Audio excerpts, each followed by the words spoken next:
Hi everyone, કેમ છો બધા? આજે અમે લોકો જઈ રહ્યા છીએ સુરતથી શેરડી. અમે લોકો જઈ રહ્યા હતા સાંઈ બાબાના દર્શન કરવા માટે. અમારી બસ આવવાની હતી ઉધના. 10 વાગે આવવાની હતી, પણ 11 વાગે અમે લોકો ફાઇનલી બેસી ગયા હતા. ત્યાર પછી અમે સવારના 8:30 જેવા પહોંચવાની તૈયારીમાં હતા. પછી અમે આવી ગયા હતા સાંઈ વર્ષા હોટલમાં. અમે રૂમ બુક કરાવી લીધો હતો. રૂમની પ્રાઇસ 800 રૂપિયા હતી એક દિવસની. ત્યાર પછી અમે સાંઈ બાબાના દર્શન કરવા માટે રેડી થઈ ગયા હતા.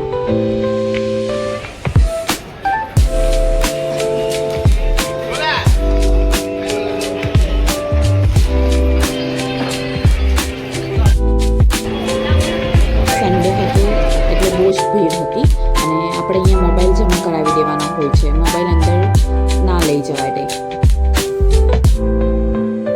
સારી રીતે સાંઈ બાબાના દર્શન કરી લીધા હતા. ત્યાર પછી અમે પ્રસાદ પણ લઈ લીધો હતો. ત્યાર પછી અમે લોકો બહાર આવ્યા ત્યારે સાંઈ બાબાની પાલખી જોવા મળી હતી.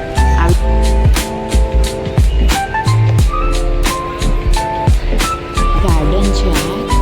ગાર્ડનની અંદર તમને સાંઈ બાબાની પાલખી, સાંઈ બાબા જોવા મળશે.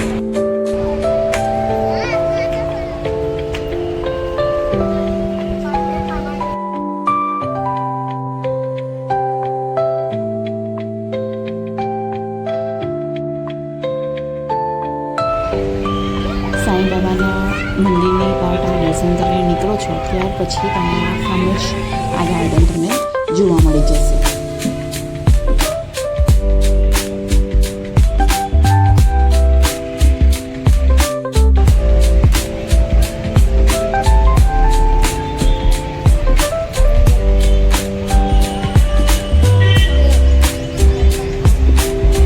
અહીંયા બધા ફોટોગ્રાફી કરાવી રહ્યા હતા, તો અમે લોકો પણ ફોટોગ્રાફી કરાવી લીધી.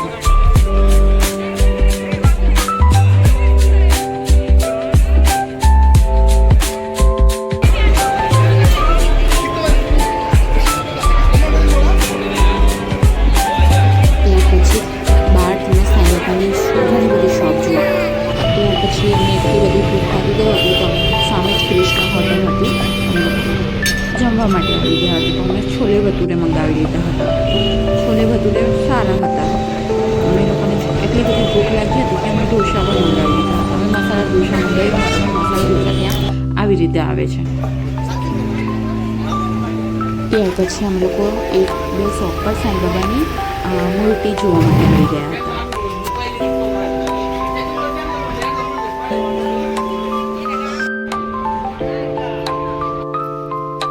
ત્યાર પછી અમારે સુરત પાછું આવવાનું હતું, તો અમે લોકો શિરડી સ્ટેશન આવી ગયા હતા ટિકિટ બુક કરાવવા માટે.